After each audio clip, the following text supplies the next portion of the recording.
So we are going to be looking at a scenario where civilization starts over. In the last episode of this series, we saw mass exploration of Asia, at least up over here inside of the Mongolian area, with a whole new area of countries being discovered. We saw the Belarusian Union disintegrated by Ukraine, pretty much. We saw the Armenian country split apart into Azerbaijan, this southern Armeniac state. We have the Caspian country, and then we have Iraq.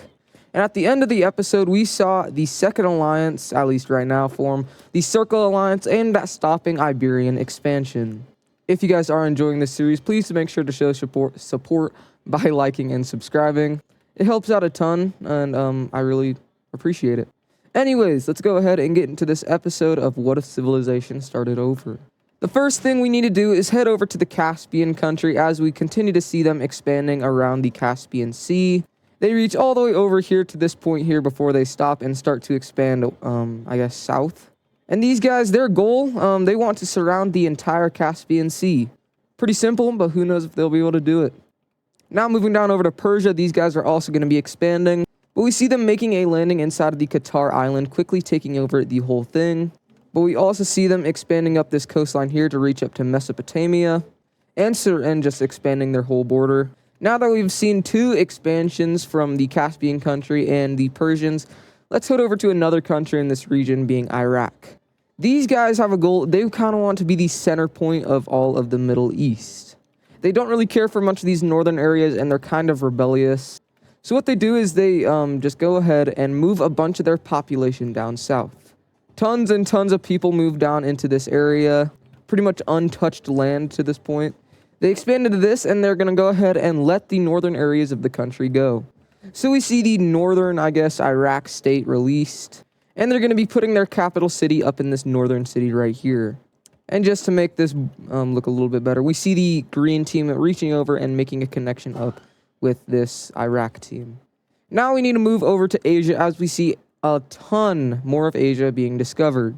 Now here's the thing, the mountains exist, and really I did not realize that there was a giant mountain here right on the capital city of the red team. There's a very simple solution, and that's move the capital and the major city just a little bit north, just like this. But mainly what I'm talking about is the Himalayas right here. They're kind of a problem, especially for Europeans trying to explore Asia. So as we see some I don't know why the major cities are on. So as we see a lot of the European countries start to explore more of Asia, we kind of have to be a little bit aware of these mountains. So we mainly see them go around these mountains. Good thing there's a little let through right here.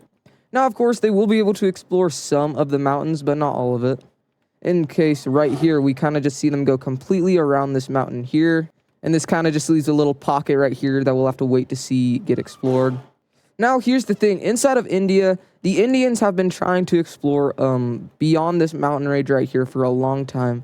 And they're finally starting to do so, reaching down into Sri Lanka. And they start to follow up this coastline here, reaching all the way to Bengal. Of course, now that they're inside of this Indian area, we kind of just start to see the whole thing become explored. And now all of India is explored. Probably should have happened a long time ago. I've been kind of bad on making new countries inside of Asia in this series, and that's my bad. But now we can see India expand, and this is going to be a big expansion. The Indian country is going to expand all the way over to this sea right here. I'm not sure what it's called, but in this series, it's going to be called the Sea of India. And you might be wondering, why don't they just go ahead and expand down into these areas here as well? Well, some groups from India that aren't really happy with this new expansionist government are going to flee down south. But many of these groups don't really agree with each other, so they're just going to form a bunch of different new countries. So we see a southern yellow team, we see a red one, we see a pink one right here, and then we see a brown and lime one right there. So now we need to give these guys all capital cities, and I'm just going to plot them down right. And here's what we see the capital cities turning out like. We have the pink one right here. Sorry if you can't see this that well, but the yellow one put theirs in the very southern part of their country. The brown one put it there, the red one put it there, and yada yada do. Next, we need to head over to the Egyptian team because they are also going to be expanding into Arabia. They used to control a lot of the Red Sea land right here. In fact, they used to control all of the Red Sea. And they kind of want some of that land back, so they're going to go ahead and take it. And so we see them expanding into these areas here.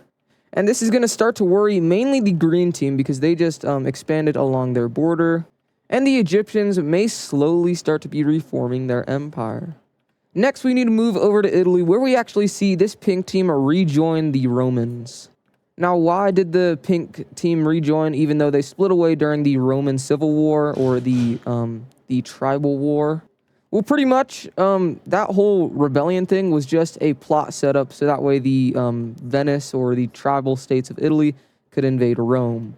The Romans are still very mad that the Greeks hold on to this part of Italy, but the Greeks are very investment inside of this part of Italy, so it's fairly unlikely that the Greeks would ever give it back.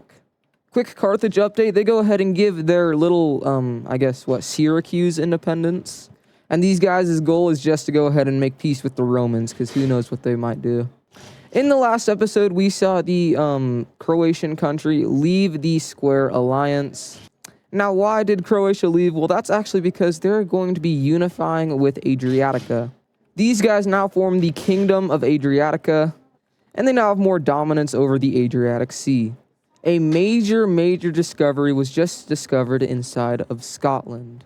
Or it was discovered by the Scottish country because a landing has been made inside of Greenland. The first landing inside of the New World or North America. Who knows if you guys, oh my god. Who knows if you guys have even really seen the New World map, but here it is. It turns out the Scottish, they were sailing some ships over to Iceland until they accidentally took a wrong way. And they ended up here, inside of Greenland of all places. These people were able to find their way over to Iceland, but that does bring up a question, where were they when they landed? So we actually see these guys sailing back over here, and they set up a little tiny colony right here. Now, for time's sake, I'm going to go ahead and say the world is in like the 1100s, maybe 1300s. So these guys are really underdeveloped for at least our time. To be honest, gunpowder hasn't even been discovered yet, or I guess invented. So these guys, they're still fighting with swords. Moving back over to Arabia, the United Arab country is going to go ahead and expand a little bit, mainly up this coastline right here. But we also start to see India expanding their little tiny Oman colony, and they expand it to something like this. But they haven't really been focused on that. They're more, focused on exploring out east, in which they're getting very close to the Holy Chinese Empire.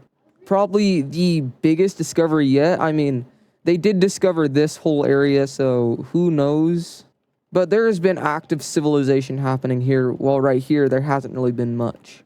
And if you want to know what is the oldest state inside of the Holy Chinese Empire, well, it was this blue one right here. In fact, I need to give capitals to all these countries. I'll do that off camera. But the age of exploration has kind of just been a lot of exploring. Go figure. And we will be seeing a lot more countries pop up right now. Over inside of the northern part of the Caspian Sea, we go ahead and see a brown team pop up. And if you're wondering where these guys came from, they came from the Caspian country. Because these guys, they also want to surround the entire Caspian Sea, but their ideals are a little different than the Caspians. These guys will just be called the Northern Caspians, but these guys, they're a little bit more dictatorship, or I guess, like, what's the word for that? They're a little bit more authoritative, and they're more of an authoritative, what the heck am I saying? Kind of like North Korea, but not as bad. Now, here's the thing with the age of exploration, because the countries that cannot explore and expand, they're going to have to get it by brute force, and that is prime example with this next war coming up between the yellow team and the Hungarian team. The yellow team is in need of some new land, and really they're going to have to go out and get it. Good thing for them, they're a lot stronger than the Hungarians, so we actually see a very quick siege take place of the capital city, in which the Hungarians are actually going to hold out for about 2 years. And when the 2 years is up, yeah, they're gone. And we see the yellow team fully annex the Hungarian team.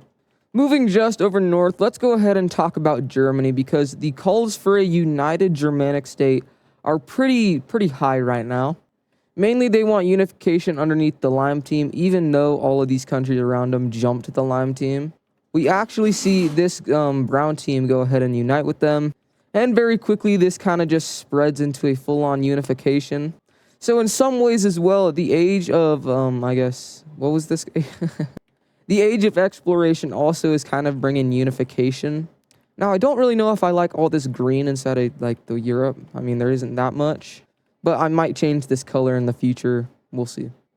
And you know what? There's also calls for over inside of Germany for this Swedish state right here to go ahead and join up with them.